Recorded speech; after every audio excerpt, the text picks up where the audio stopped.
কি মনে করছেন? হ্যাঁ, চালাক নাফরমান চালাক হয় না, ইমানদার চালাক। নামাজি চালাক, সে বুঝে আমার দুনিয়াও চলতেছে, অসুবিধা কি, আমার আখেরাতও ঠিক হচ্ছে। কথা বোঝেন নাই? আমার দুনিয়াও চলতেছে, আমি তো দুপুরে ভাতও খাইলাম, জোহরের নামাজও পড়লাম, অসুবিধা কি? আজকে না, আজকে রোজা রাখছি। তো বুঝাইলাম যে ইমানদার তো বুঝে, ইমানদার সহজ হিসাব এটা। আমার তো দুনিয়া চলতেছে, আমি তো বিয়ে করছি, আমার তো বাচ্চা হয়েছে 4টা, আমার তো ঘর আছে, আমার ঘরেও সোফা আছে, আমার ঘরে ফ্রিজ আছে 2টা, আমার ডাইনিং টেবিল নাই, ডাইনিং টেবিল না, খাট আছে। তো আমার সমস্যা কি? দুনিয়া তো আমার ভোগ করছি, আমি 5 ওয়াক্ত নামাজ আমি জামাতে পড়ছি, আলহামদুলিল্লাহ। সমস্যা কি? আল্লাহকে মাইনা আমি আটকায় গেলাম কোথায়? নাফরমান আগায় গেল কোথায়? আরে বেঈমান, তুই কই আগাইলি? এই বেনামাজি অসভ্য, তুই আগাইলি কই? নাফরমান।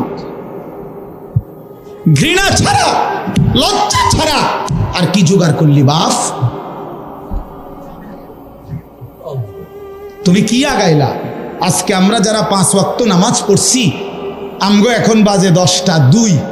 আজকে যেই নাফরমান অসভ্য নির্লজ্জ বেহায়াগুলো একটা ওয়াক্ত নামাজ পড়ে নাই, ওই অসভ্যের এখন বাজে কয়টা? তো তুই কি আগাইলি বেটা বেঈমান? কোনানে আগাইলেন বলে, এমন যদি হইতো তোর 12:30 বাজে, আমরা অন্য 10টা ফিরে রয়েছি। কিরে নাফরমান, তুই কি আগাইলি বেটা? হ্যাঁ, আমরা যে বিশুদ্ধ, তোমার যে রবিবার। হ্যাঁ, তো কিতা তুমি কি আগায় গেলা? পৃথিবী কোনটা বেশি ভোগ করলা? ভোগ করলা কোনটা? মোবাইলের নারী, এটা কি ভোগ করা হইল? মোবাইলের ছবি, এ তো ধোকা, এ তো ছায়া, এ তো ছায়া, এ তো প্লাস্টিক। এটার ভেতরের যেটা, এটা তো ছায়া ছবি, এটা তো আসল নারী না। আসল নারী তো না, এটা তো ছায়া। এটা ছবিও না, ছবির ছায়া। ছবিও না, এটা ছবির ছায়া, এটা স্রেফ ছায়া। এই ছায়া দেখে দেখে আহা, যে যুবক তার চরিত্র নষ্ট করে দিল, যৌবনের সক্ষমতা নষ্ট করে দিল, তার চাইতে অপদার্থ আর কেউ হইতে। ওই শিখলো কি, পড়লো কি, পরে কে কি পড়াইলো, এই বেউকুফে কি শিখলো? কিত্তো এতে স্কুলে গেল, কিত্তো এতে কি করলো, আমি কিছু বুঝি না। কি পড়লো সে? আফসোসের বিষয়। এই জন্য দয়া করে আমাদের জিন্দিগি আখেরাত, আমাদের জিন্দিগি কি বলেন? আমাদের জীবন আখেরাত। আমরা মূলত আখেরাতের জন্য মুসলমান। প্রিয় বাপ, শক্ত কথা বলছি বাবা, নওজোয়ান ছেলে তোমাদেরকেও বলছি বাপ, কিন্তু বাস্তবতা হলো এই কথাই বুঝানো যে আমাদের জীবন আখেরাত। তুমি ধোঁকা খাইও না বাপ। শুনছি কথাটা, ধোঁকা খেও না বাপ, তুমি প্রতারিত হইও না। তুমি এই কাফের বেঈমান মুশরিক ইহুদি খ্রিস্টানদের জালে পড়ে নষ্ট হয়ে যায়। এটা ইন্টারনেট, এটা জাল, এটা তোমার মতো ইমানদার মুসলমানকে চরিত্রহীন বানাবার জাল। একদিন তোমার ফকির বানায়া, চরিত্রহীন বানায়া, তোমার শরীরের সক্ষমতা, কোমরের সক্ষমতা, লজ্জাস্থানের সক্ষমতা নষ্ট করে একদিন তোমার ফতুর বানায়। একদিন তুমি নারী দেখতে দেখতে, ছবি দেখতে দেখতে দেখবা তোমার জীবনটাও শেষ, যৌবনটাও শেষ, আখেরাতটাও শেষ। আর কিছুই মিলবে না, আর কিছুই মিলবে না। শত শত যুবকের জীবন আমি জানি, হাজার হাজার যুবক। আমার জিন্দিগি তো ছেলেদের সাথে, আমার জীবনটাই তো ছেলেদের সাথে। আমি তো শুনি বাপ। অতএব নিজের আখলাক সুন্দর, আমরা আখেরাতের জন্য আমরা মুসলমান, আমাদেরকে আল্লাহ দয়া করে পছন্দ করে এক শ্রেষ্ঠতম নবী দিয়েছেন। এত বড় শ্রেষ্ঠতম রাসূল পেয়ে আহা, যে পথ হারা হয়ে গেল, তার চাইতে বড় অভিশপ্ত আর কেউ হতে পারে। কুল কায়নাতের সর্বশ্রেষ্ঠ নবী আমার কপালে জুটলো, তোমার কপালে জুটলো, তবুও তুমি কেমনে পথ হারা হলে? এত বড় শ্রেষ্ঠ নবী তো আর কারো কপালে জুটে না। নবী সাল্লাল্লাহু আলাইহি ওয়াসাল্লামের চাইতে দামি আল্লাহর সৃষ্টিতে আর কে হইতে পারে? তার চাইতে সুন্দর আমাদের নবীর চাইতে কে তিনি? এমন কে আছে? তিনি হাসলেও সুন্দর, তিনি কাঁদলেও সুন্দর, তিনি হাঁটলেও সুন্দর, তিনি বসলেও সুন্দর, তিনি কথা বললেও সুন্দর, তিনি চুপ থাকলেও সুন্দর, তার প্রতিটা সিদ্ধান্ত সুন্দর, তার প্রতিটা নড়াচড়াও সুন্দর। আল্লাহ নবী সাল্লাল্লাহু আলাইহি সাল্লাম ইমানদারও 1450 বছর ধরে নবীকে পরীক্ষা করছে। তিনি ইমানদারের চোখেও সর্বশ্রেষ্ঠ। পৃথিবীর সমস্ত কাফের বেঈমান, মুশরিক, নাস্তিক, মুরতাদ, দার্শনিক তারা পর্যন্ত নবীকে নিয়ে, আমাদের নবী সাল্লাল্লাহু আলাইহি সাল্লামকে নিয়ে গবেষণা করছে, একবার দুইবার না, লক্ষবার। তিনি তাদের কাছেও শ্রেষ্ঠ। কারো কাছেই তো তিনি এক জাররা, এক বিন্দু 23 বছরের 63 বছরের এই পবিত্র জিন্দিগিতে একটা কলমের দাগ বসাবে, একটা লাল কালির ফোঁটা দিবে আমার নবী সাল্লাল্লাহু আলাইহি সাল্লামের জিন্দিগির উপরে, এমন কেউ হয়েছে কোথাও? তাহলে আমরা সেই নবী সাল্লাল্লাহু আলাইহি সাল্লামকে ছেড়ে দিলাম কেন? কেন ছেড়ে দিলাম? এই জন্য দয়া করে ভাবতে শিখি আমরা আমাদের জিন্দিগির সমস্ত কর্মকাণ্ড সুন্দর করার জন্য। লিয়াবলুয়াকুম আইয়ুকুম আহসানু আমালা। আল্লাহ তাআলা বলেন, জীবন দিলাম তোমাদেরকে পরীক্ষা করার জন্য, তোমাদের কার আমল কতটা সুন্দর। আহসান, আহসান শুধু সংখ্যা বিবেচ্য নয়।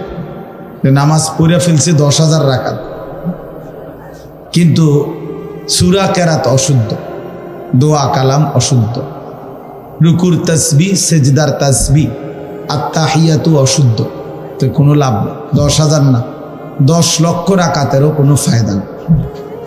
এজন্য সংখ্যা বিষয় না, যে কি পরিমাণ, না, গুণগত মান।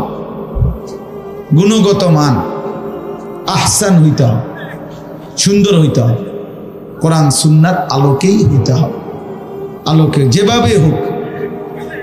আমরা অনেক মুসলমান এই কথাটা, হযরত মাওলানা মুফতি বেলায়েতুল্লাহ সাহেব শেষ এই কথাটা বলতে চাচ্ছিলেন।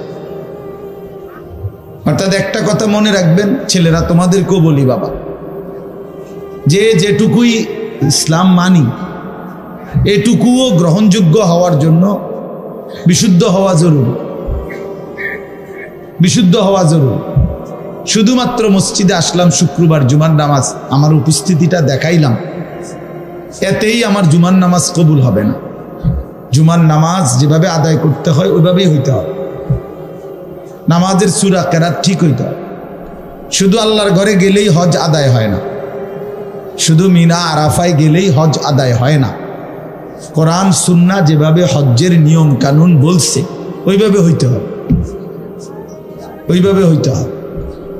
তাইলে শুধুমাত্র উপস্থিতি যথেষ্ট না, যে আমি আসছি তো জুমার নামাজে মসজিদে, না, এটা যথেষ্ট।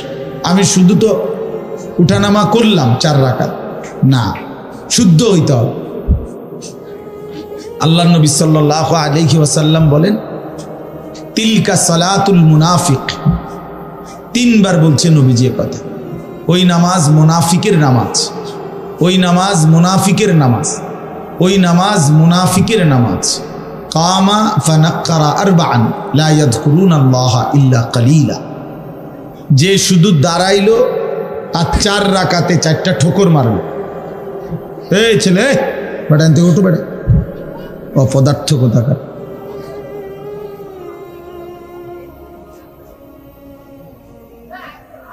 বসে বসে মোবাইল টিপতেছে, আবার পাঞ্জাবিওয়ালা।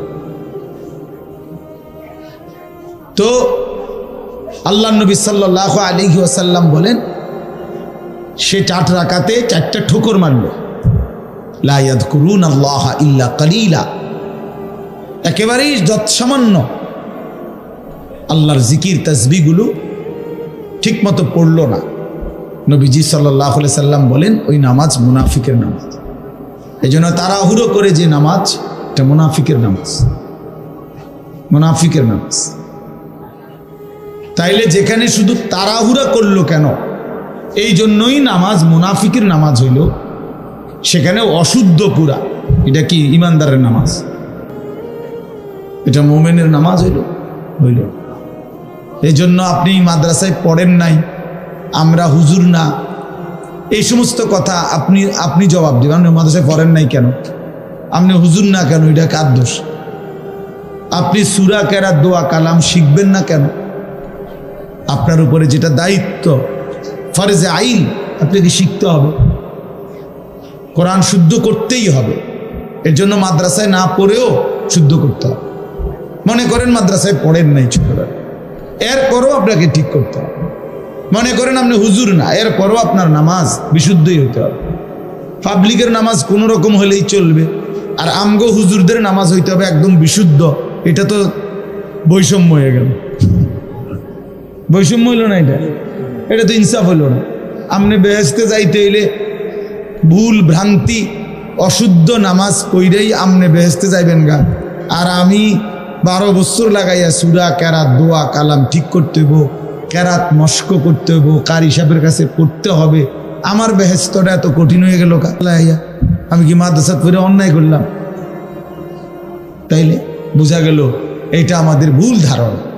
এই জন্য এটা মনে রাখতে, আমি কিংবা আপনি, জওয়ান কিংবা বুড়ো, জেনারেল পড়ুয়া কিংবা মাদ্রাসায় পড়ুয়া, নারী কিংবা পুরুষ, মুসলমান মাত্রই তার প্রতিটি আমল বিশুদ্ধ হইতে হবে।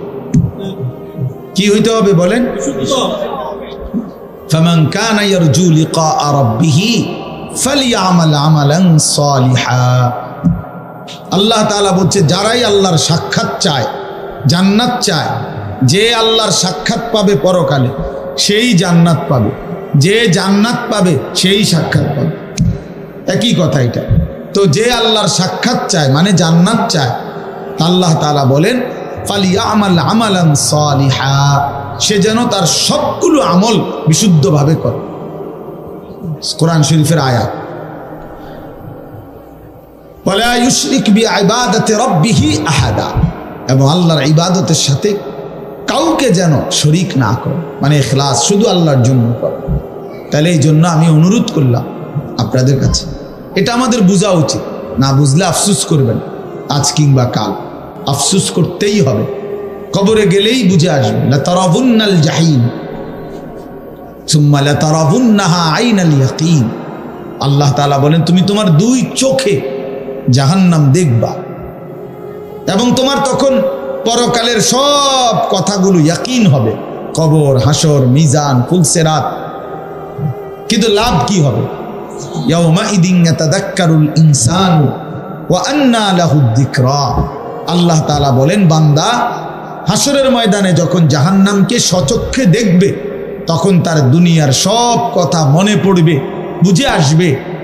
কিন্তু ওয়া আন্না লাহুদ যিকরা, কিন্তু আল্লাহ বলেন, বলো না বান্দা, মনে পড়ে কি লাভ?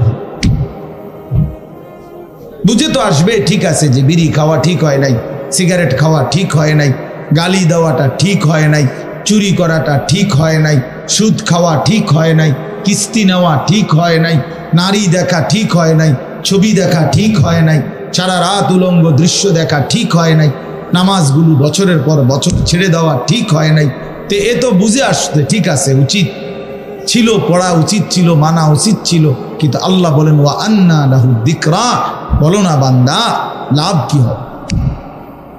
আজকে তো আর আমলের সুযোগ দেওয়া হবে না। নবীজি সাল্লাল্লাহু আলাইহি সাল্লাম বলছেন, ফা ইন্নাল ইয়াউমা আমালুন ওয়ালা হিসাব ওয়া গাদান হিসাবুন ওয়ালা আমাল। নবীজি বলছে, শোনো উম্মত, আজকে দুনিয়া আমলের জায়গা, এখানে হিসাবের জায়গা না। আগামীকাল আখিরাত, সেটা কেবল হিসাবের জায়গা, ওইটা আমলের জায়গা। ওইখানে আমলের সুযোগ দেওয়া হবে না, শুধুই হিসাব হবে। এখানে আমলের সুযোগ দেওয়া হয়েছে, এজন্য এখানের হিসাব এখানে হচ্ছে না। প্রতিদিন সারাদিনের নাফরমানির শাস্তি রাতে দেওয়া হয় না। 1 মাসের নাফরমানির শাস্তি মাসের 30 তারিখ কোনো দেওয়া হয় না। এখানে শুধুই আমল, কর্ম, ওইখানে হিসাব। এখানে মেহনত, ওইখানে ফলাফল, এখানে ফলাফল। এই জন্য আমরা সবাই মিলে যে পাত্তা দিলেন, অসুবিধা নাই, আমরা এতে করে ঘাবড়াই না যে কে শুনে আপনার কথা হুজুর, না কেউ না শুনে। কোনো অসুবিধা নেই, কোনো সমস্যা নাই। গোটা পৃথিবীর সমস্ত মানুষ যদি আল্লাহর নাফরমানি করে, একজনও যদি মুমিন না থাকে, তবু আল্লাহ শ্রেষ্ঠ, তবুও কোরআন শ্রেষ্ঠ। আবার গোটা পৃথিবীর সকলেই যদি আল্লাহকে মেনে নেয়, তবু আল্লাহ শ্রেষ্ঠ, আল্লাহ শ্রেষ্ঠ। অতএব আমাদের জিম্মাদারি বলা, দিল থেকে বলা, আন্তরিকতা নিয়ে বলা, কেউ পাত্তা না দেয়, অসুবিধা কি? সমস্যা নাই, কোনো সমস্যা নাই। কোরআন শরীফে আছে, ওমা তাসআলুহুম আলাইহি মিন আজরিন ইন হুয়া ইল্লা যিকরুল লিল আলামিন। আল্লাহ তাআলা নবীকে বলছে, বন্ধু আপনি যে দিন রাত মানুষকে আল্লাহর দিকে ফেরাইতে চাচ্ছেন, ডাকতেছেন, তো এর পারিশ্রমিক, এটার মজুরি আপনি তো মানুষ থেকে নিচ্ছেন না, এটার বিনিময় তো মানুষ থেকে না। যে একবার সুবহানাল্লাহ মানুষেরকে শুনাইলে, শিখাইলে কয় টাকা, এটার কোনো নির্ধারিত রেট আছে? নাই। তো মানুষের কাছে তো এটার বিনিময় না। 1 কেজি চালের দাম তো নির্ধারিত আছে, 1 কেজি আটার দাম তো কি আছে? নির্ধারিত আছে। 1 কেজি আলুর দাম তো নির্ধারিত আছে, কিন্তু আল্লাহর কথা বলার মূল্য তো নির্ধারিত নাই। অর্থাৎ এটা মানুষ থেকে তো আপনি বিনিময় নিবেন না।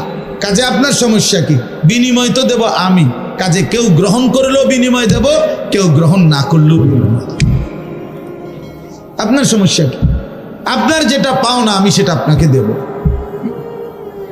এই জন্য আমরা দায়ী যারা হয়, আল্লাহর দিকে যারা ডাকে, ইমাম, খতিব, আলেম দ্বীন, আউলিয়ায়ে কেরাম, ওয়াইজ, মুহাদ্দিসিন, মুফাসসিরিন, ওনারা এটা বুঝে যে কেউ গ্রহণ না করে কোনো অসুবিধা নাই, কারণ আমি তো আপনাদের থেকে পারিশ্রমিক নেব না, বিনিময় তো মহান আল্লাহ পাকের কাছে। ইন্নামা নুতঈমুকুম লিওয়াজহিল্লাহ লা নুরিদু মিনকুম জাযাআন ওয়ালা শুকুরা। আল্লাহর প্রিয় বান্দা বলে, আল্লাহর সন্তুষ্টির জন্য তোমাকে খাওয়াইছি, বিনিময়ে তোমাদের কাছে কোনো কৃতজ্ঞতাও চাই না, কোনো বিনিময়ও চাই না। আপনি ধন্যবাদ দেওয়ারও দরকার নাই, ধন্যবাদেরও দরকার নেই। আপনি বলছেন আর যে মনে কর একটা ওয়াজে হয়েছে আজগা, হ্যাঁ তো কি সেতে তেতে কি আমার কবর রাজা মা, কথা বলেন না কেন? 10 লাখ মানুষ আমার চিনে, এতে করে কবর রাজা মাফ তো কি? তো শ্রোতা 50 লাখ হইলেই কি? 5 জন হইলেই কি? 5 জন হইলেই কি? সবাই চিনলেই কি, না চিনলেই কি? এতে কি আহামরি ব্যবধান কি? সবাই চিনলে কামিয়াব, কথা বলেন না? কেউ না চিনলে ব্যর্থ, তো আর কি? এনে আলাদা কিচ্ছু নাই, সব কিছু আসমানওয়ালার কাছে। গ্রহণ করলেও তিনি, ফেলে দিলেও তিনি, বর্জন করলেও তিনি। তিনি চাইলেই গ্রহণ করবেন, তিনি না চাইলে ছুঁড়ে মারবেন। এজন্য মূল বিষয় হলো বাপ আল্লাহর দিকে ফেরা। আল্লাহ আমাদেরকে বুঝ দান করেন। এজন্য আমি বলছিলাম মনোযোগ দরকার। আল্লাহর কথা দিল দিয়ে শুনলে, আন্তরিকতা নিয়ে শুনলে ধীরে ধীরে পরিবর্তন হয়। নওজোয়ান ভাই, তোমাদের কাছে আমার অনুরোধ, ভাইয়া কোনো একক কোনো বক্তার জনপ্রিয়তায় অথবা পরিচিতিতে, খ্যাতিতে এইভাবে কি ব্যস্ত না হওয়া, বরং আল্লাহর কথার প্রতি আন্তরিক হওয়া। ওষুধের মতো লাগুক, বিষের মতোই লাগুক, আমার গায়েই লাগুক, আমারই বলুক, তারপরেও শুনতে থাকা, হজম করতে থাকা, অনুভব করতে থাকা। তাইলে একদিন আল্লাহ পাক জিন্দিগি বদলায় দেবে, জীবন বদলায়, জীবন বদলায়। এই জন্য এটা বোঝা উচিত। আল্লাহ তাআলা সকলকে তৌফিক দান করেন। প্রিয় ভাই, এই মুহূর্তে আমাদের সবাই, সারা পৃথিবীর ইমানদার মুসলমান যারা, সমস্ত ইমানদার মুসলমানের সমস্ত প্ল্যান, প্রোগ্রাম, পরিকল্পনা একটাই বস্তু নিয়ে, সেটা হলো মাহে রমজান। যাদের কলবে, কলিজার মধ্যে কবরের ফিকির, আখিরাতের ফিকির আছে, পরকালের ভাবনা আছে, তারা শুধু নেকি তালাশ করে, নেকি তালাশ করে, নেকি তালাশ করে। আর নেকির সর্বশ্রেষ্ঠ মৌসুম মাহে রমজান। মাহে রমজান আল্লাহর প্রিয় বান্দারা নেক তালাশ করে, নেক তালাশ করে। হাদিসের মধ্যে বহু সাহাবীর এরকম প্রশ্ন আছে নবীজির কাছে, যারা কোনো না কোনো আমল তালাশ করছেন। ইয়া রাসূলুল্লাহ, আমার একটা আমল বলে দেন, আমার একটা বিষয় বলে দেন, আমার একটা বাক্য বলে দেন, আমার একটা কথা বলে দেন, এইভাবে খুঁজছেন, শুধু আমল খুঁজছেন। কেন? আমার নেকি দরকার, আমার নেকি দরকার। দুল্লানি আলা আমালিন আমিলতুহু দাখালতুল জান্নাহ। এক সহজ সরল সাধারণ সাহাবী আয়েশা নবীজিকে বলছেন, ইয়া রাসূলুল্লাহ, আমাকে একটা আমল বলে দেন, আমল করব আর আমি জান্নাতে যাব। নবীজি সাল্লাল্লাহু আলাইহি সাল্লাম বলেন, আল্লাহ এবং রসুলের প্রতি ঈমান রাখবা, 5 ওয়াক্ত নামাজ পড়বা, ফরজ হলে যাকাত দিবা, রমজান আসলে রোজা রাখবা। তখন পর্যন্ত হজ ফরজ হয় নাই, এই জন্য এই 4টা বলে নবী শেষ করছে। এই সাহাবী দাঁড়িয়ে বললেন, ইয়া রাসূলুল্লাহ, আমি আল্লাহর কসম আপনার কথা থেকে এক চুলও কমাবো না, বাড়াবো না, বরং আপনি যা বলেছেন তা আমল করতেই থাকবো। নবীজি তখন বললেন বাকি সাহাবীদেরকে, মান সাররাহু আন ইয়ানজুরা ইলা রাজুলিন মিন আহলিল জান্নাহ ফালইয়ানজুর ইলা হাযা। তোমরা যদি এই মুহূর্তে জমিনের মধ্যে কোন জান্নাতি মানুষ দেখে তোমাদের নয়ন জুড়াইতে মন চায়, তো একে দেখো, একে দেখো, এই যে জান্নাতি চায়। অথচ সে আমল করে নাই, এখন মাত্র ওয়াদা দিছে, কিন্তু বলার ঢং, চেহারার রং দেখেই নবী বুঝছে যা বলছে তো দিল দিয়েই বলছে। বাটফারি কথা না, ধোকাবাজি কথা না। হ্যাঁ, ধোকাবাজি কথা না। আপনি বলে দিলেন বক্তার লগে ঠিক কিনে, ঠিক কিতে ঠিক, এটা কইলু আর এটা আবার কই, অনেকে নিজে নিজে হাসে, তার মানে ইচ্ছা করে মস্কারি করলো, মস্কারি করলো, ঠাট্টা করলো আর কি, ঠাট্টা করলো। অথচ দিনকে নিয়ে, নওজোয়ান ছেলে মনে রাখো বাবা, আল্লাহর দিনকে নিয়ে, কোরআনের একটি অক্ষরকে নিয়ে, ইসলামের একটা ছোট্ট বিধানকে নিয়ে ঠাট্টা করা, মস্কারি করা, তুচ্ছ তাচ্ছিল্য করা কুফুরি, কুফুরি, জঘন্য মুসিবত, এটা কুফুরি, ইস্তেহজা, কুফুরি। ইসলামের ছোট্ট থেকে ছোট্ট কোনো বিষয়কে অবজ্ঞা করতে নেই, অবজ্ঞা করতে নেই। এ খামখেয়ালি বিষয় না, খামখেয়ালি বিষয়। কোনো আমল না করা, এটা হলো গুনাহ একটা, আর এটা হলো কোনো আমল ছোট হোক, আদনা থেকে আদনা, এটাকে তুচ্ছ তাচ্ছিল্য করা কুফরি, কুফরি। ওই লোক বেঈমান হয়ে যায়। আন তাহবাতা আমালুকুম ওয়া আনতুম লা তাশউরুন, কোরআন শরীফে আছে সূরা হুজুরাতের মধ্যে। আল্লাহ বলছে, হে ঈমানদার, সাবধান কথাবার্তা বলতে, এমনকি কদম ফেলতে খেয়াল রাখো। আল্লাহ রসুলের আগে বাইরো না, আল্লাহ রসুলের আওয়াজের উপরে আওয়াজ বাড়াইও না, ওনাদের নবীর সামনে আগেও হাইটো না, নবীর আওয়াজের উপরে আওয়াজও বাড়াইও না। নিজেরা যেমনি একজন আরেকজনকে ডাকাডাকি করো, নবীজির সামনে এমন ডাকাডাকিও করবা না। আল্লাহ বলেন, দেখতে মনে হয় এটা সামান্য অপরাধ, কিন্তু না, এই অপরাধের কারণে, নবীর আগে বাড়ার কারণে, নবীর আওয়াজের চাইতে আওয়াজ বড় করার কারণে, নবীর সামনে এই নিজেদের মতো করে ডাকাডাকি করার কারণে, আন তাহবাতা আমালুকুম ওয়া আনতুম লা তাশউরুন, তোমার পুরা জিন্দেগীর সমস্ত আমল একসাথে নিঃশেষ হয়ে যাবে, একসাথে, একসাথে বরবাদ হয়ে যাবে, একসাথে নিশ্চিহ্ন হয়ে যাবে। এজন্য দোস্ত, এটা জরুরি বিষয়।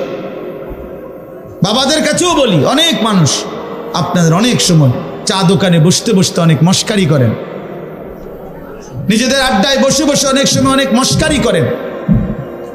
না রে বাপ, মস্কারি করতে নাই, ঠাট্টা করতে নাই দিনকে নিয়ে। আপনি কোনো হুজুরকে বিদ্রুপ করবেন না, কোনো আলেমকে বিদ্রুপ করবেন না। ওনার বিষয় হয়তো আপনার বুঝে আসে না। আপনি যেই হুজুর থেকে শুনছেন আরেক হুজুরের বক্তব্য, ওই হুজুরে যদি তর্ক করে করুক, আপনি তো বুঝেন না সব, আপনি তো সব আন্দাজ করতে পারেন না। এই জন্য দয়া করে এটা খেয়াল করা উচিত। শুধু দুনিয়া, ভাতে মাছে চালে ডালে খাইয়া পইরা সামাজিক অবস্থান নিয়ে দুনিয়া আমি চলতেছি, এটা কোনো জিন্দিগি না। মুসলমান খোদার কসম, দুনিয়াবি কোনো পদ পদবি, দুনিয়াবি কোনো ভাত মাছ চাল ডাল দালান বিল্ডিং, এটা কোনো হিসাবের কোনো বস্তুই না। মুসলমানের জন্য এটা কোনো বিষয়ই না, এটা উল্লেখ করার মতো কোনো বস্তুই না। ওটা দুনিয়াটা। আমার বাড়ি আছে, কীর্তেন কন, এটা বাড়ি এলে কিতে হয়েছে, আমাদের বিল্ডিং আছে, তোর মিয়া কীর্তেন শোনানি। প্রাইভেট কারে চলেন, প্রাইভেট কারে ছাগল টানে ইউরোপ আমেরিকাতে। আপনার পুরা বাড়ি এসি, ইউরোপ আমেরিকাতে গরু ছাগল শুকরের খামার, সেন্ট্রাল এসি, পুরাটা এসি। তো কি এগুলো শোনাবেন না। দুনিয়া মোমেনের কিছুই না, বলার মতো কোনো বস্তু না, বলার মতো কোনো বস্তু না। মোমেন বলবে শুধুই আখেরাত। ইমানদার হিসাব দিবে আখেরাতের হিসাব, আখেরাতের হিসাব। আল মালু ওয়াল বানুন জিনাতুল হায়াতিদ দুনিয়া ওয়াল বাকিয়াতুস সালিহাত খায়রুন ইনদা রাব্বিকা সাওয়াবান ওয়া খায়রুন আমালা। আল্লাহ বলে, শোনো বান্দা, দুনিয়ার সম্পদ এবং সন্তানাদি এ তো শুধুই কেবল দুনিয়ার কিছুক্ষণের সৌন্দর্য। ফুল এটা, ফুল, ফুল যত সুন্দর হয়েই ফুটুক, সন্ধ্যা হইতে হইতে 6 ঘন্টা 9 ঘন্টা পরে ফুল শুকিয়ে যায়, বিবর্ণ হয়ে যায়, মলিন হয়ে যায়। এই সোফা পৃথিবীর সবচেয়ে দামি কাঠ দিয়ে বানাইলো, 2 বছরের ব্যবধানে দেখা যাবে এটার বার্নিশ উঠে গেছে, বার্নিশ লাগতেছে নতুন। কোনোখান দিয়ে ওই যে এটা ইন্দে উঠে গেছে কাঠ, কোনোখান দিয়ে পায়া ভাঙ্গা গেছে, ফ্রিজের তলে দিয়া পানি পড়ে, এসির কোনা দিয়া পানি পড়ে, দরজা ভাঙ্গা সিটকারি ফইরা গেছে। এই দুনিয়া, এই দুনিয়া, এই দুনিয়া। এই হাসে তো এই কাঁদে, এই আনন্দ তো এই বেদনা, এই আনন্দ তো এই বেদনা। এজন্য এক মুমিনের জন্য দুনিয়া উল্লেখ করার কোনো বস্তু না। বাস ওমা হাদিহিল হায়াতুদ দুনিয়া ইল্লা লাহবুন ওয়া লাইব। আল্লাহ বলছে, বান্দা শুনো, দুনিয়ার জীবন শুধুই তামাশা, শুধুই খেলাধুলা। আল্লাহ বলছে, লা তামুদ্দান্না আইনাইকা ইলা মা মাত্তা'না বিহি আজওয়াজাম মিনহুম যাহরাতাল হায়াতিদ দুনিয়া। আল্লাহ বলছে, বান্দা দুনিয়ার এই অর্থ সম্পদ, বাড়ি গাড়ি, দালান, বিল্ডিং, ভবন, এই প্রাচুর্যের দিকে তুমি মোমেন, তুমি চোখ বড় করে তাকাইও না। আফসোসের দৃষ্টিতে অবাক চোখে তাকাইও না। চোখ বড় করা মানে কি? মাদ্দুল আইন, এই শব্দটা আরবি, কোরআনের শব্দ। অর্থ হলো, দেখবেন মানুষ বড় বিল্ডিং দেখছে, 10 তলা বিল্ডিং, খুব সুন্দর বাড়ি দেখে মানুষের চোখ বড় হয়ে যায়, এমনি চোখ টানা দেয় আর কি, টানা দিয়ে বল, বাপরে কিটারিটা বিল্ডিং নিবি করছে কি এইটা বললে তখন চোখটা একটু কি খায়, টানা খায়, টানা খায়। গাড়ি দেখছে একটা, মনে করেন 1 কোটি টাকার গাড়ি, আরে বাপ কি তো ওটা, কত গাড়িটার দাম, এই সময় চোখটা একটু কি খায়, টানা খায়। আল্লাহ নিষেধ করছে, লা তামুদ্দান্না আইনাইক, চোখ বড় বড় করো না, চোখ লম্বা করো না, চোখ লম্বা করো না। কেন? যাহরাতাল হায়াতিদ দুনিয়া, দুনিয়ার এই সব কিছু জীবন, যাহরাতুন, ফুল, ফুল, ফুল, ফুল যত সুন্দর হয়েই ফুটুক, বিবর্ণ হয়ে যাবে, মলিন হয়ে যাবে, মলিন হয়ে যাবে। ওয়া রিজকু রাব্বিকা খায়রুন ইনদা রাব্বিক, তোমার রবের পক্ষ থেকে যেটা, সেটাই উত্তম, সেটাই উত্তম। ওয়াল বাকিয়াতুস সালিহাত খায়রুন ইনদা রাব্বিকা সাওয়াবান ওয়া খায়রুন আমালা।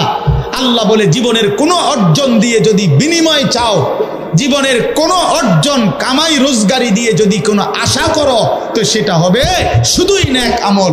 সেজদা দিয়ে কিছু চাইতে পারো, রুকু দিয়ে কিছু আশা করতে পারো, হজ করে কিছু আশা করতে পারো, দান সাদকা করে কিছু আশা করতে পারো, হালাল রোজগার করে কিছু আশা করতে পারো, ছেলে মেয়েকে দিন শিখিয়ে কিছু আশা করতে পারো, মেয়েটাকে পর্দানশীল বানিয়ে কিছু আশা করতে পারো, স্ত্রীকে পর্দানশীল বানিয়ে কিছু আশা করতে পারো। নাই তো কোনো সুদখোর কোনো আশা কইরো না, কোনো ঘুষখোর কোনো আশা কইরো না, কোনো কিস্তিখোর কোনো আশা কইরো না, কোনো মদখোর, গাঁজাখোর, ফুট্টাখোর, বাবাখোর, ডাইলখোর, হারামখোর, ইয়াবাখোর, বেঈমান, তুই কোনো আশা করিস না নাফরমান। তোর জীবন দুনিয়াও লানতের, তোর আখিরাতও লানত। তোরে দুনিয়াবাসীও তোরে লানতের যোগ্যই মনে করে। মনে রাখেন ছেলেরা, বাপ মনে রাখো, তোমরা যারা চরিত্রহীন, 1 ওয়াক্ত নামাজ পড়ো না, কোনোদিন ফজরের নামাজ পড়ো না, তুমি হাইওয়ানকে কোনোদিন কোনো মানুষ সভ্য বলে না, লম্পটকে কেউ নেককার বলে না, গাঁজাখুরকে গাঁজাখুরেই বলে, সুদখোরকে মানুষ সুদখোরই বলে, নেককারকে মানুষ নেককারই বলে। আমনে সুদ খাইবেন, মানুষে আমনের জুনায়েদ বাগদাদি কইব, হ্যাঁ মানুষে চিরা খায়, আমনে হুদা ভাত খান। হ্যাঁ, মানুষে বোঝে না আমনে বাট পার না সিটার, মানুষে বোঝে না, মানুষে শুধু চিরা খায়। হ্যাঁ, কি মন করেন? এই জন্য অনেক ছেলে নিজের চালাক মনে করো তোমরা, সারা রাত উলঙ্গ ছবি দেখে নিজেকে বুদ্ধিমান মনে করো, সারাটা জীবন রাত দিন মোবাইলে নারী ছবি দেখে প্রিয় সন্তান নিজের খুব চালাক